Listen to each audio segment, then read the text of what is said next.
So let's come to the point. What are we going to learn today? So I am going to carry forward your miscellaneous structures chapter. Once again, I am going to give you some more miscellaneous structures.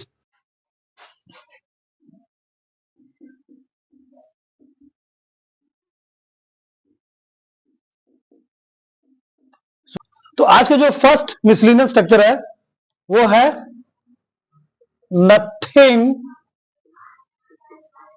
Left plus 2 plus V1 other word.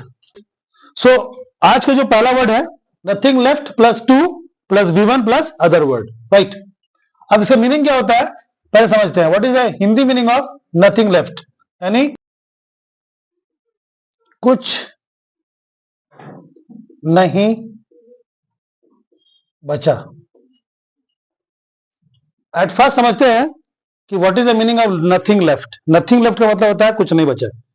अब क्या करने के लिए नहीं बचा वो 2 plus V1 से समझेंगे, राइट. अगर मैं सेंटेंस लिखता हूं इनकेस कि एग्जांपल समझते हैं. नथिंग लेफ्ट टू से नाउ. मैंने एक सेंटेंस लिखा नथिंग लेफ्ट टू से नाउ. नाउ मतलब अब, से मतलब कहना, और नथिंग लेफ्ट क्या सिखाया मैंने? अब उसको मिला दो. अब कहने के लिए कुछ नहीं बचा या तो फिर कुछ नहीं बचा कहने के लिए. Both are right. एग्जांपल और देता हूं बिना हिंदी के समझो. Nothing left to do. Very easy. Nothing left to do.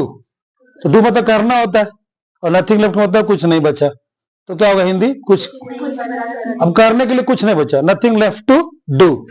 और देखो एग्जांपल और देख लेते हैं.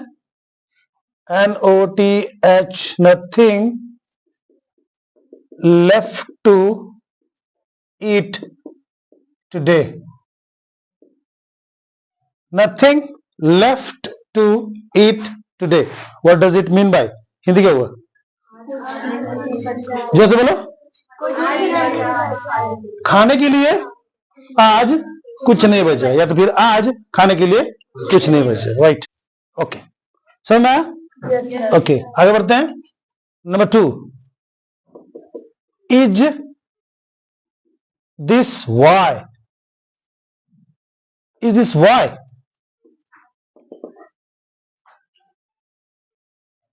Is this why, right. अब समझते हैं हिंदी, फिर इसको हम लोग स्ट्रक्चराइज करेंगे. At first we should understand what is the Hindi of is this why, right. Is this why का मतलब होता है क्या, क्या इसलिए. And remember it, whenever you make sentence regarding this word you will have to use question mark at the end of the sentence, right. अब देखो मैं एक सेंटेंस बनाता हूं फिर बताऊंगा इसका हिंदी क्या है. पहले देखते हैं सेंटेंस. इज दिस वाई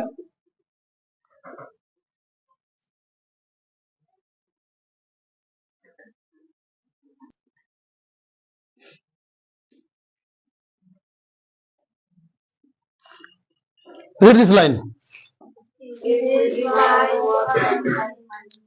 मैंने बोला था ना क्वेश्चन मार्क देना है at the end of the sentence, दे दिया मैंने. तो सेंटेंस हमारा जो मिसलिनियस स्ट्रक्चर है वो है इज दिस वाई. यहां पर कॉमा दे सकते हो. You earn money. अब देखो इसको अगर अलग अलग बोले तो क्या इसलिए तुम पैसे कमाते हो, तो ये वाला सेंस पहले समझो बोला क्यों जा रहा है. ये इसलिए बोला जा रहा है कि कोई बंदा अगर पैसा कमाता है या कमा रहा है, मतलब तुम पैसा कमा रहे हो और मुझे नहीं पता तुम कहां पैसे इन्वेस्ट करते हो या पैसा कहां पर खर्च करते हो, स्पेंड करते हो, मुझे नहीं मालूम था.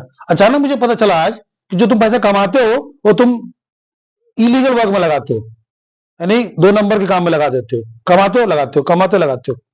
तो एक सवाल तो बनता है ना, एक सवाल तो बनता है तुमसे, हिंदी में कैसे बनता है? क्या इसलिए तुम पैसे कमाते हो, यानी क्या इसलिए तुम पैसे कमाते हो. Is this why you earn money. क्योंकि जब हमको नॉर्मल सवाल करना कैसे बोलेंगे, क्या अगर मुझे इस तरह का सवाल करना हो किसी से तो अगर ये आप नहीं जानते हो तो कैसे बोलोगे, कैसे बोलोगे प्रिया कि तुम क्या तुम इसीलिए पैसे कमाते हो? हम लोग कैसे बोलेंगे? That's why you earn money, हम लोग ऐसे बोलेंगे, that's why you earn money ना। तो ये सवाल कैसे हुआ? ये तो जवाब हुआ, that's why you earn money. यहां पर ये वर्ड का जानना हमें बहुत जरूरी है। क्यों? क्योंकि when you ask some questions, this type of questions, तो कभी कभी इस वर्ड का इंपॉर्टेंस बढ़ जाता है, क्योंकि इसके अलावा other than this you will have no sentence, you will have no word. जैसे इस सिचुएशन पे है कि अगर मुझे कभी इस तरह के सवाल करने हैं कि क्या इसलिए, तो मेरे पास कोई वर्ड नहीं है, फिर मुझे एक बना के बोलना पड़ेगा, असेंबल करके वर्ड को, you no.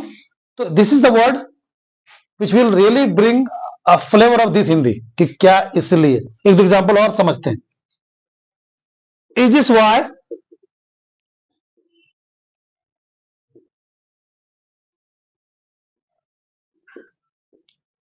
She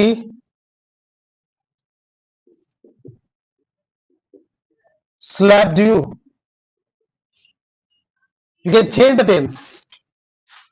You have already learned V2, और V2 आप लोगों ने पढ़ा हुआ है, और आपको पता है कि भारत का दूसरा रूप हम इस्तेमाल करते हैं उस सिचुएशन के लिए जो कि घटना घट चुकी होती है, राइट। जैसे कि झापड़ मारा गया है किसी को और रीजन नहीं पता, जब रीजन पता चला मुझे लगा सिली रीजन है, कोई झापड़ नहीं बनता था उसका, तो दैट इज वाई एक क्वेश्चन तो बनता है बस। Is this why they made friendship with us, यानी क्या इसलिए उन्होंने हमसे दोस्ती की। इज दिस वाई, समझ आप लोगों? राइट। अब राइट, तो in this way you can speak up, you can deal with this word, यानी the word is this why. आगे बढ़ते हैं। Next one is it is a very interesting word, थोड़ा सा लॉन्ग स्ट्रक्चर है, but appearance wise, look wise, appearance मतलब कि दिखने wise it is long but it's very small, right. ध्यान समझना कि इसका मीनिंग क्या है और कैसे ये फंक्शन करेगा। I will tell you everything in detail. Look at framing, जो मैंने फ्रेमिंग की है, अब उस फ्रेम को देखो, लिखा मैंने it is all the same weather, it is all the same weather, यानी it's all the same weather, thereafter subject, verb का पहला रूप, वर्ब का पांचवा रूप, यानी वर्ब का पहला रूप या फिर वर्ब का पांचवा रूप, अदर वर्ड और not, not in last, right. अब इसका मीनिंग क्या होगा और कैसे ये स्ट्रक्चर फंक्शन करेगा समझो।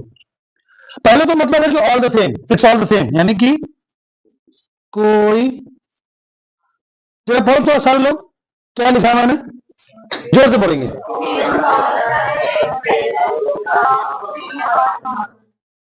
फिर से बोलो एक बार,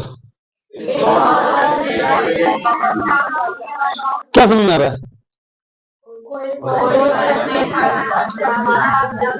करेक्ट। देखा मैंने क्या बोला, मैं हिंदी लिखने वाला, I was about to write Hindi, but I stopped myself and I just told you that let me write a sentence, or because of my writing complete sentence you will come to know that what is the Hindi of it. तो यही है English कि आधा लिखो, half लिखो, और let the situation teach you what is the Hindi meaning of this. Now I would like to finish it off, यानी I would like to call it the day. I'll see you in my next video. Goodbye.